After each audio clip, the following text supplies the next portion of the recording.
Welcome, everyone. This is Illiterate. My name is Evan. This week we are doing Bluey. I'm hanging out with Taylor. How are you, Taylor?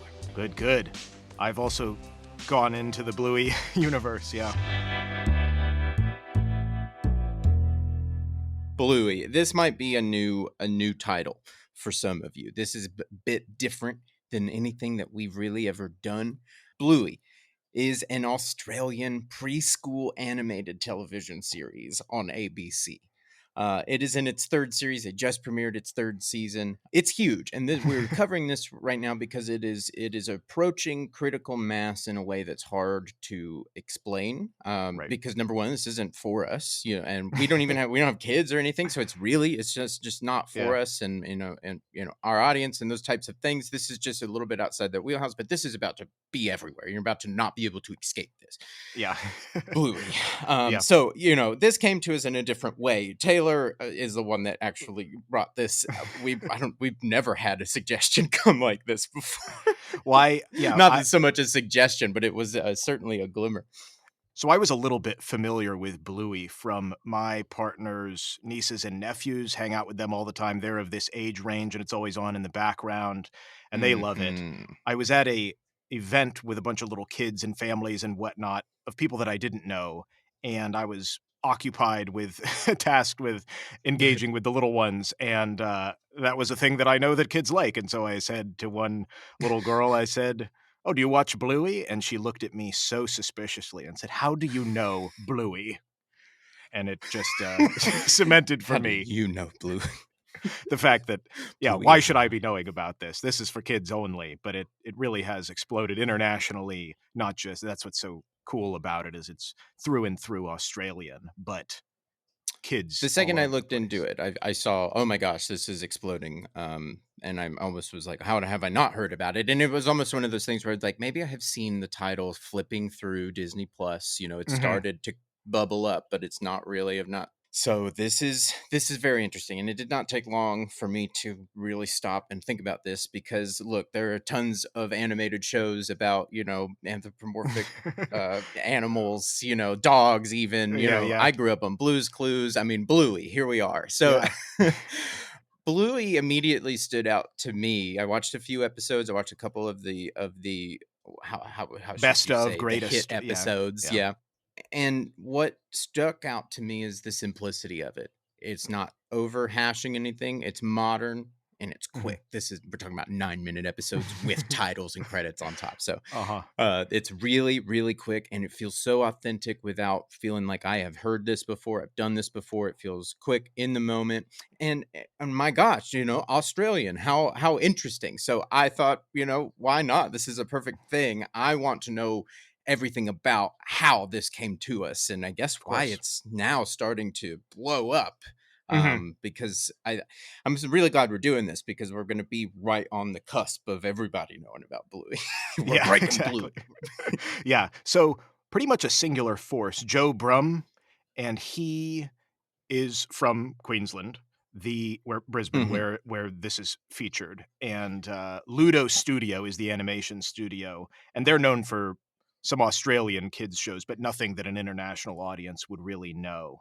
The way that this came about is his direct experience, of course, raising 2 daughters, having a Blue Heeler, which is the Australian cattle dog, as a kid.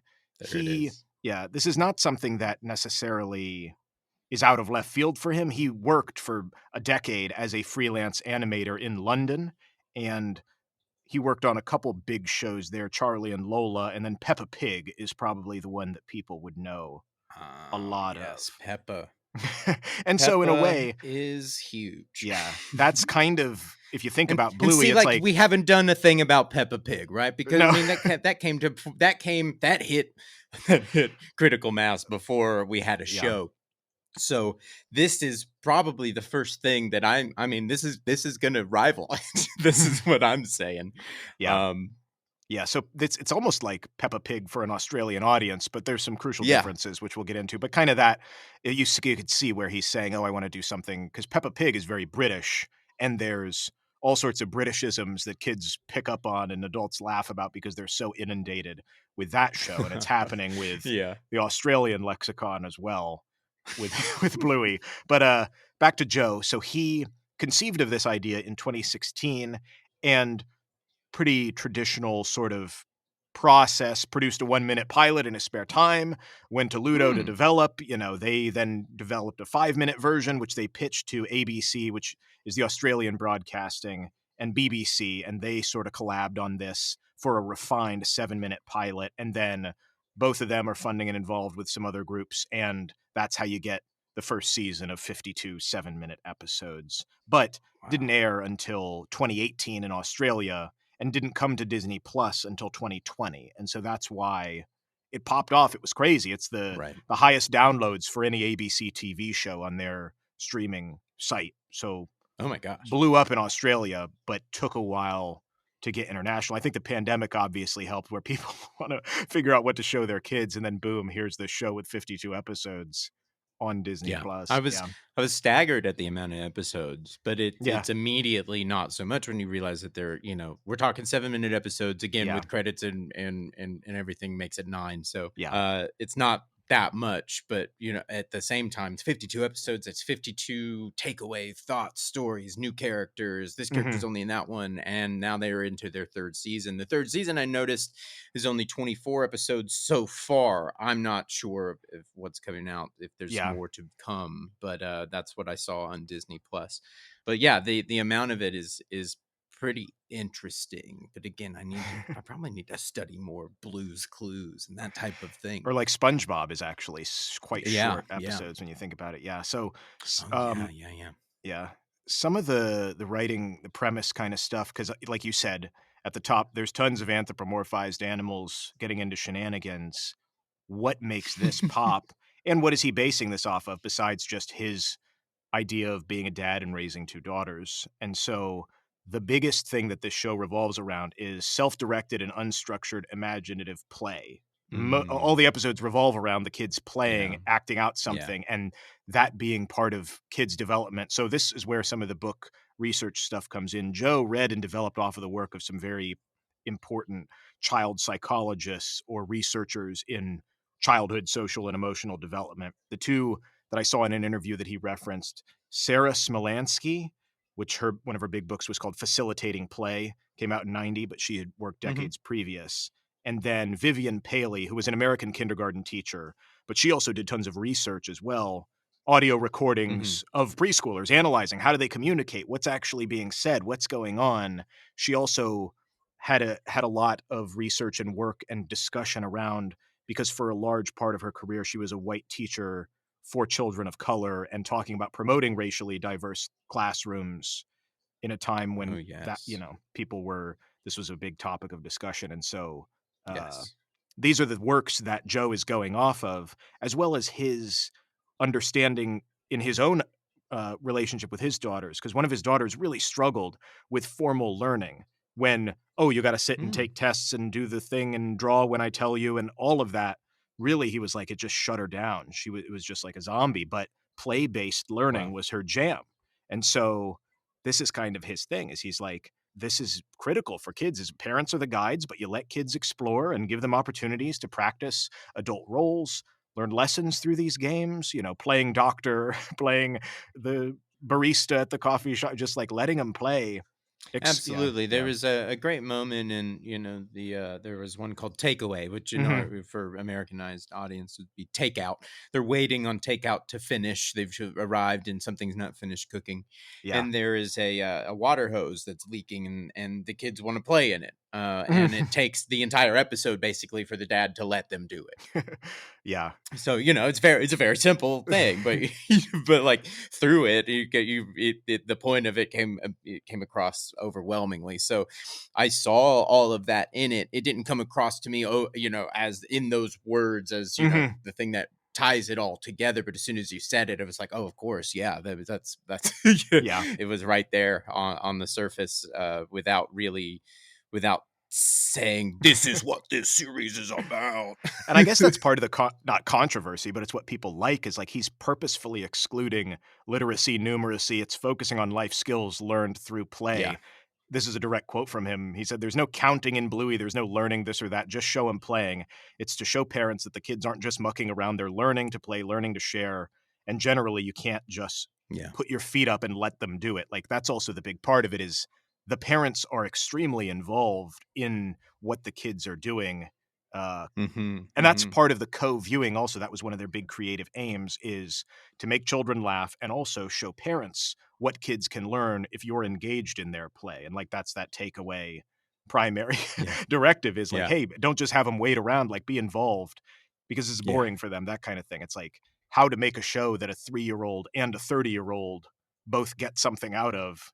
Very, very Yeah, I mean, hard it to was do. when he sits down and tries to just read the paper and say, "We're just gonna wait," and they're like, "Well, what are we gonna do?" Yeah. It struck me immediately of, like, the 30-year-old dad watching it, me, Yeah.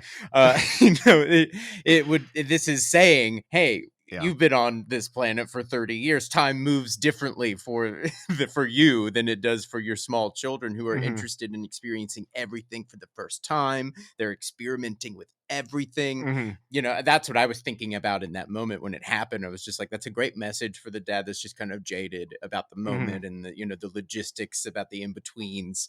And it's like, well, these kids are cognizant and making memories and learning every moment. And what opportunity is there right now Mhm. to do something, to build something and have fun while you do it? Yeah. For something as small as just waiting on food to cook.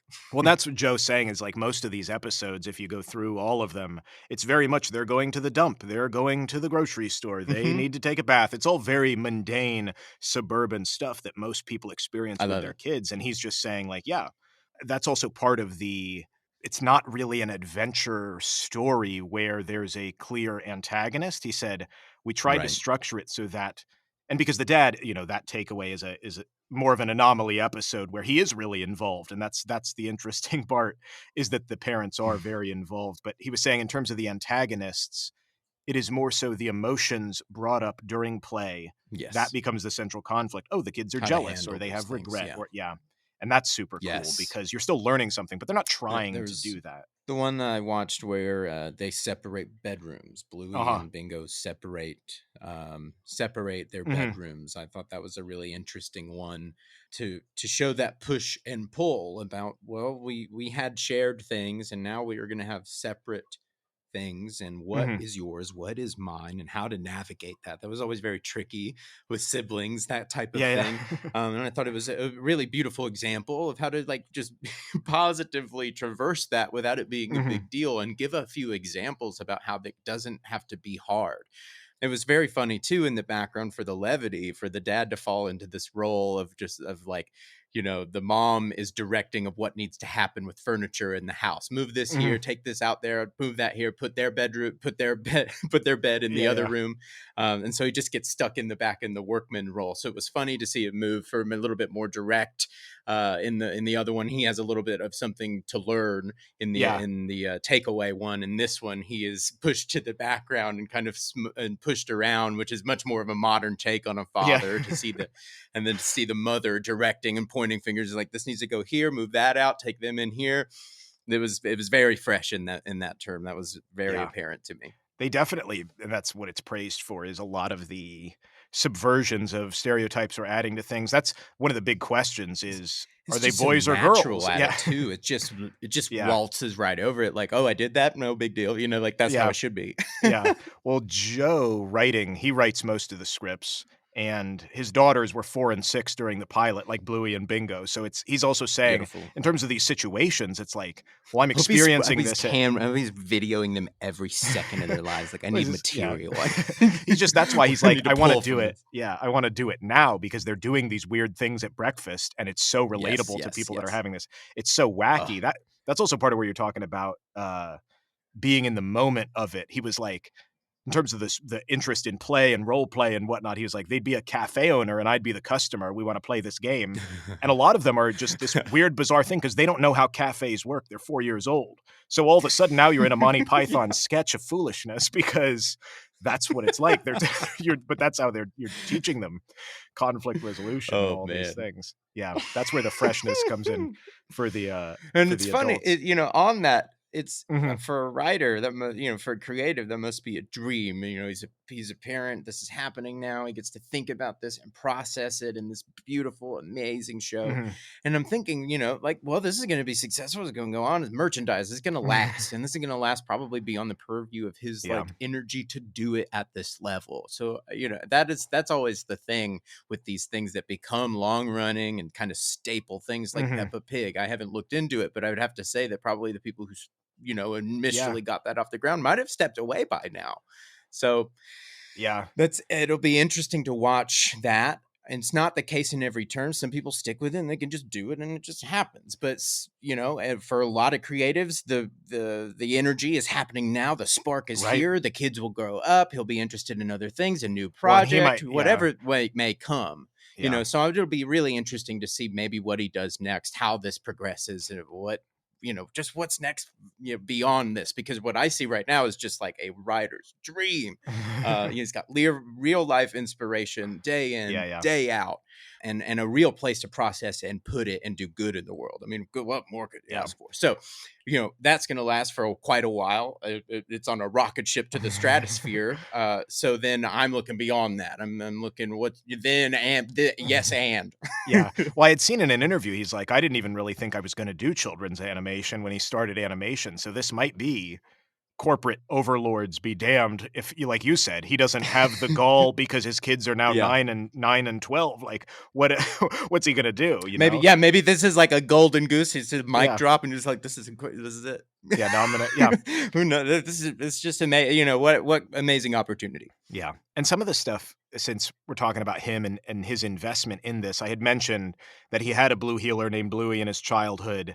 Let's talk a little bit about some of the production stuff because it's all Oh, done in-house at Ludo, which is very rare. We talked in our Minions episode how mm, spread out animation can become and put out to various yeah, different houses for different things, and the VFX is here, and the sound is here, and all of it yeah. is just them 40 to 50 person crew. So a lot of that also revolves around his family. So Bandit the dad being an archaeologist, Joe's older brother Adam is an archaeologist, and that's where he's Oh, pulling that from and all the experiences around there. And he said his older what a brother reach! yeah, his older brother Adam had told him when, when Joe got into show business, he's like, "You should do a show with a dog named Professor Fleagle, and he's digging up bones, and he's an archaeologist." So he's like, "Well, I'll give you a dog that's an archaeologist.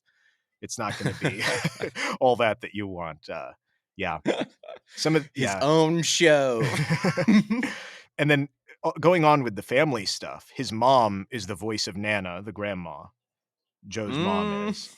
oh my gosh! His young How yeah, his incredible! younger brother, Dan, is Uncle Stripe, the uncle. Oh my god! And It's a Dan family yeah, affair. his Dan is also a sound designer on the film. His wife is also in Wow! TV, so she works on the production. And then Wow! the child character voices. I don't know if you This had said this yeah. immediately struck me. Child voices. We've talked a little bit about these things. We don't, My Hero Academia and those types of things, but like child voices, they're done by adults. Yeah, yeah. so, Also so because of the age thing, rarely, yeah. yeah, yeah, exactly. So you just rarely does it have a real, authentic childlike quality. Unless there are rare cases where real like real small children are doing things that they're being recorded and they don't know, and it's Mhm. masked and pasted and it's created into a mosaic of a a Yeah. line of a Yeah, yeah, yeah. character. This had a particular quality about it that struck me. It's felt very, very authentically childlike, Mhm. but it felt professionally, and they were in a lot of ways, they were hitting the they Yeah. were hitting the emotions and the beats. It was interesting, and there was one episode where it felt like a little more, like the aesthetic was to patch it together almost. It was Mhm. very playful. And so I was wondering, I was like, is this a performer? Is this a real child? And it's been pasted together. Yeah. And then I will watch another episode and I went, no, this is a performer. This is a performer. This is totally scripted. So I was going back and forth with it in my mind. So please enlighten me Yeah. to how Bluey and Bingo are actually voiced. So this was hard to find. It's only one line in an interview I could find with Joe Oh about my god. this. And, basically all he says is, like, similar to the family being involved, the child characters are children of the production crew. and they're Yeah. I don't know how it works in Australia, but they're uncredited. Maybe it has to do with kids or safety or Yeah.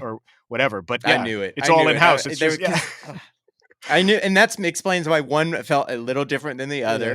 yeah. Because one I felt the pasting, but it was for the episode it worked. It felt great. Honestly, it Mhm. was so fun. So and Yeah. and again, because I know how the sausage is made. Yeah, Nobody's yeah. gonna. It's that good. It really is that good. And so in the next one I did, I didn't notice at all. It was so Mhm. that's a testament. That's incredible. I mean, and it just adds this indelible authenticity Mhm. to it.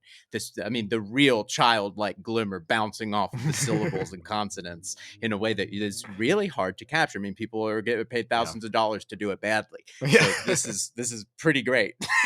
Yeah, I love how it's all one big family, and people say Joe is the most laid back, but also knows exactly what he wants, and they have the quote unquote This is a memorabilia. whole Yeah. dang family just Yeah. sitting around, the whole production crew just sitting around making an amazing, like amazing, beautiful little show. Their kids are all involved. They're all involved. You want to do a voice? You want to? Yeah.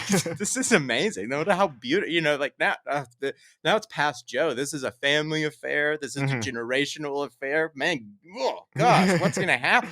Yeah. This is great. And that's where the authenticity comes from too, and that's some of the Yes, oddities no or doubt. differences that we had already mentioned, the focus on childhood play and the parents being involved, and that includes Bandit as the father figure, which reminds dads that they can be more Hmm. playful, and I found this very interesting personally because I've been to Australia and lived there and Hmm. interacted with a lot of people and had a lot of Australian folks that I worked with, and one guy was particularly I worked at a bar, and so you see a lot of Yeah. guys trying to be guys. And so he was really the owner of the bar was really against this, and it's not a blanket thing, but there is even a sentiment around this type of Australian male energy, which is this sort of likable rogue stuck between childhood and adulthood, this sort of rough and ready working class underdog, almost like in my mind, like caught in the 1950s Americana way, Right. a bit chauvinistic, but he's still a good guy, but maybe he, you know, does such and such to women, but he Yeah. doesn't mean just like that kind of forgiveness unnecessarily for this attitude. I Mm. experienced that there. So it's like that's the thing that they're not trying to do with Bandit the dad. Because if he does have some of Right. those problematic behaviors, it's addressed and he lets go of his need to be manly and in the episodes. It's showing that you can Mhm. be a warm father figure, this modern man husband who does Oh, yeah. more than yeah, yeah. So anyways, I thought that that was cool in terms of talking about Oh, that's specifically the awesome. Australian culture. You might not even know or care about that as a cultural sentiment, but it rang true for all the dads That watching it. character Yeah. is really, for that culture, putting a thumb on the scale of, like, Mhm. we should address this over here a little bit. Yeah. That's amazing. I mean, and again, when we already brought up My Hero, but I was saying a lot about this the same about what I felt like it Mhm. was trying to do, in a similar fashion with masculinity. So Yeah. that's I love that. I love where that can be rounded out, or it doesn't have to take full. That's not what the episode is about, but Mhm. through the episodes Yeah. and what they do with the character and the different ways that they can interpret him and put him, challenge him, and grow him. Gosh, it Mhm. has a ton to offer. And both Man, that's parents great. are yeah, both parents are working, talking about the modernity, like, Bandit is an archaeologist, Chili is in airport security. They're it's that's how most families are. The mom and dad are working, and they're figuring out how to do both things at the same time, and they also Yeah, yeah. apologize if they've done something that they make a mistake in the show, they don't make the parents this paragon, and I think that's also kind of cool. People say, "Oh, I wish, is this a bad thing because you're showing these parents that are just willing to play and make up all these games and be invested." They're also showing if you pick up on some of the episodes, these parents get tired too. And Yeah. there's parts where Bandit says, Bluey asks if they can play, and Bandit says, as long as it's one where I don't have to move any part of my body or say anything with my mouth. Right. Like he's just trying his best. Or he's inventing a game. Is there a game where I can read the newspaper on the couch and also play a game with you? Like that's happening in the show too. It's not just the perfect parenthood. They're tired. It takes a lot. Yeah. Yeah. So I appreciate that. When I immediately appreciated that they didn't, in their intro, Mhm. they're introduced as mom and dad. And Yeah. so I just immediately was like, "Oh, that's a nice placeholder to Mhm. get everybody kind of involved because they have names, but Yeah, yeah, that's after the fact. They are introduced like loudly with thematic, with yeah. Yeah, music as mom and dad, and so that's easy to just jump into for a family, for siblings and that type of thing, and just get going and start to Mhm. replace in your head your family. So I appreciated a lot about what they were doing with the dad in particular. Yeah, definitely. um it's very much the point, into especially in one like takeaway, Mhm. but it's not leading, if Yeah. that's making sense, where it's like moment to moment isn't about him doing nothing. It's about what are the kids doing, Mhm. and how will that grow and evolve and get out of hand because maybe he's not paying attention. Yeah, yeah. That type of thing. It's the consequence of it. So it's very much about that without directly being about Well, it's so much of the balance too of, okay, a 3-year-old is it. laughing at Yeah. this because the kid is doing something that 3-year-olds do that's funny. It's pretending to be Right. asleep when Right. it's not. 3-year-olds laugh at that, and then the adult is laughing because it's a 3-year-old doing a thing that's funny that adults think are funny because they're insane and they they don't know what it's like to do whatever, Right. It's striking that, but and you can But also I'm learn sitting there something, as yeah. the adult and going like, "Oh, he walked inside. No, no, no, you can't walk inside. You got to watch your kids." Yeah, yeah. Like, so he walks inside and all madness breaks loose. Yeah. Like, so I'm sitting there and I'm my kids, but like soon I'll be sitting there watching these things and getting the other side of the takeaway. Yeah. They're getting what they're getting out of it, but I will also be getting this other Yeah. takeaway. I thought the dichotomy of what it was able to offer the two very different Mhm. audience members that'll Yeah. be in taking it, the parents and the actual child, Yeah. being able to do something that really makes me go like, oh, this is how I could navigate that situation. Mhm. Yeah. Here's another way to think about that type of thing, Yeah. while they're totally immersed and having fun with what Bluey and Bingo are doing. Yeah, and Joe said, he's like, "I'm not trying to make a sermon for how parents should parent." He's just like, "I'm trying to show kids Right, playing and right. parents interacting with them," but parents have said, I'm stealing a lot of these games that they're coming up with, and I'm embodying this energy with my kids. It is also a good lesson for parents if you wanna take it as such, even though he's not explicitly trying Yeah. to stand on a pedestal for each episode of this is how you should raise a kid. The last little bit to get into is some of the things that, like, we're talking about, that they are putting in there that everyone could potentially get something out of.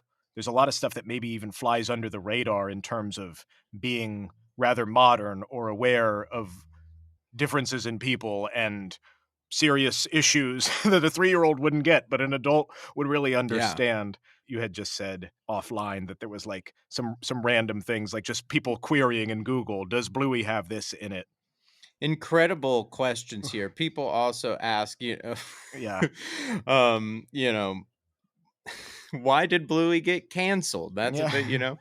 bit, Uh, let's see. Did Chili from Bluey have a miscarriage? Now, this one was interesting. Yeah, I looked into this a little bit. Yeah. Uh, so yeah, the situation that's super subtle. So Chili's sister is out of the show for a while. She comes in, and it's shown that she can't have children. And it's kind of like, oh, why? Mhm. That's why she was gone. Maybe that's why there was distance between. They don't say whether it was a miscarriage or whether it was fertility things or whether, Mhm. Mhm. any number of things. So it was like very, very subtle. But she does explain to Bingo and Bluey that, oh yeah, this is something that she wanted, and then Wow. so you're like, oh, that also gives us something about the sister relationship Wow. as older sisters. But also there's Yeah. an even more subtle thing that people picked up on. Bingo is pretending to be her mom, Chili, in this impromptu Mother's Day performance, and she has a balloon tucked under her shirt. And then when the balloon Mhm. accidentally pops, Bandit reaches out and touches his wife's hand. So it's kind of like, well, maybe that's because it reminds her of her Oh, sister or yeah. because she also had a Right. situation. But it's so, Yeah. I mean, what 3-year-old would see the dad put his hand over, but as an adult, you're like, oh Right. my God, he's comforting her because this is, what in the world? Oh my god. So things like It's that. so layered. Yeah, yeah, yeah. Yeah, explored over Yeah. multiple episodes. Yeah, the relationships Good between them. lord. But the Well, that's kids laugh. beautiful. Yeah, the kids laugh because it's a balloon and they got a big belly and then it pops. Yeah. Yeah. Uh, Stuff like that is, Is Bluey inappropriate? I laughed at that one. yeah. Is does Bluey have ADHD? Well, Who so is yeah, Bluey's boyfriend? there's Um, a couple of those, not directly on the nose, but there is people regard this highly. Jack, one of the kids that's a character, does have attention deficit issues, and it does Oh, they really? don't necessarily point Mhm. at it crazily, but it is a part of his character, and he does acknowledge that he has a hard time with it, and so that Mhm. people love in the fact that you're It's recognizing not this. the plot. No, yeah, but it is very Yeah. much for kids that have, It there's rounds so out. many, Yep, yeah, and then yep. the big thing that they also did, which I also love because it ties into the art and the craft of it. Dougie is one of the kid dogs, and he has, severe deafness or hard of hearing, and so in the Oh? episode, he uses Auslan, which if we our, coda is like, "Oh, that's Australian Sign Language, it's different from ASL, American Sign Language." We Oh, learned that they're different wow. things, so Yeah. he uses that to communicate with his mom on the playground, and they Oh, got wow. consultants, it's authentically animated, they had to shift things around because they only have 4 fingers, but they figured out a way to do it so it works with you could still understand it, and it's 62 Auslan signs over the course of the episode that they do that are correctly animated in terms of movement Wow. and placement, and if it doesn't work with 5 fingers or does work with that but not otherwise, Ugh. they put in the work Oh. to get these things. But Oh again, my like you god. said, it's not the point of the episode, it's just a factor involved, Right. it's just in there. Yeah. So that's super cool. Really, they really put in the put in the work. They're working it in without being cheap about it, you know? That's Yeah. it's in there. It's a part of the peripheral. Yes, it matters. It matters, Mhm. but it's not the plot. It's not the driving plot, the point. We're not The lesson that behind, yeah, going yeah, in that direction. yeah, It's here and we got something to say about it and maybe learn about it. But there's yeah. more here too. Exposure for That's kids, yeah, it's really great. that's cool, Oh yeah. my gosh. So that's why it went huge in Australia, and then, like I said, Disney Plus in 2020. The scuttlebutt Right. was that they said, because of course this is how it goes down, and it's happened with other things. They're like, we are not replacing the voice actors. They were asked, and they said no. And so that's it carries over because people like the fact it's like making Harry Oh Potter my not god. be British in in America. Like you have to have this. It's Right. indelible Right. to the project. It's all about being Oh my Australian, gosh. and so Yeah, that like, they put whoa, their whoa, foot down and whoa. were able to, yeah, to not have that happen before it went on Disney Yeah, I Plus. mean, Yeah. God, I'm just like before anybody else like does anything on it, like this needs to go a while, you know? Mhm. Like this ship needs to run as is, and they need room to grow, and eventually maybe there's room for that down the line. But right now it works. That's wild. That's wild Mhm. that fast they were trying to work them out. 'Cause like, "Oh, it I'm won't glad they put work. their They foot won't down get because yeah, they it's won't get the yeah, Australian it's lingo," or oh my god. Oh my god. Yeah, oh my gosh. Well, that's a saving grace. Thank our lucky stars. Yeah, this is exciting, man. it's I'm really exploding. happy yeah, I'm really happy that we found out about this and we're able to kind of push this out there before everybody's sick of it. Like I almost didn't want to do the Minions episode. You know what I mean? Yeah, yeah. I'm really super glad that we did, but like this doesn't have that aura yet. This is super fresh. You're probably asking why in the world we did. Hopefully you're not now if you're sticking with us this Yeah. long. Check it Because it out, should be even if obvious to you yeah. now why we did it. Please. I, Yeah, I got a ton listen to me. I mean the sleepy time one yeah. almost near moved me to Yeah, tears. yeah. Like Well, that's what people say. They're like, the "I true cry," and then, my three-year-old's like, "Why are you yes. crying?" And because they don't see what we see. Yeah. It's perfect. Yeah. Oh gosh, I mean, even in that episode in particular, the music like made me Oh, that's the absolutely other thing. There's jaw a drop. final Yeah. coda. The music is all in-house, and they score each episode Oh, individually, like it's oh, like an old time, Looney Tunes mm, animation. Like, yeah, it's mm, such a mm, big mm, such mm, a mm. such a big deal. The music, he's like, "That's our secret sauce." I mean, yeah, that was apparent, Mhm, and it was absolutely incredible by the end of Sleepy Time. The music for that episode. mhm. If anybody out there who's like, oh, the cool guys, thanks for telling me about it, but next week I'll be into that Yeah, one. Go just check treat this out. Go check yeah, out episode Sleepy Time. It'll take you across the stars through the galaxies, mhm. and it might make you cry. I mean, it Yeah, really. treat it as like a Pixar short film, but they're making 52 they're Exactly. making them once There a you go. week, yeah. Yeah, Yep. beautiful. Oh my gosh. Thank you guys. If you have been listening to us all the way to here, I can't thank you enough. You're one of the diehards. You're incredible. You are incredible. let us know what you're reading. Let us know what you're watching. Let us know what you're excited about. What's coming out later this year. We want to know what episodes you want, because you never know when we're going to do that thing you want to know all about. So get to us, baby. At IlliteratePod on Instagram. IlliteratePod@gmail.com. Please reach out, and we will see you right back here next week. Until then, stay safe.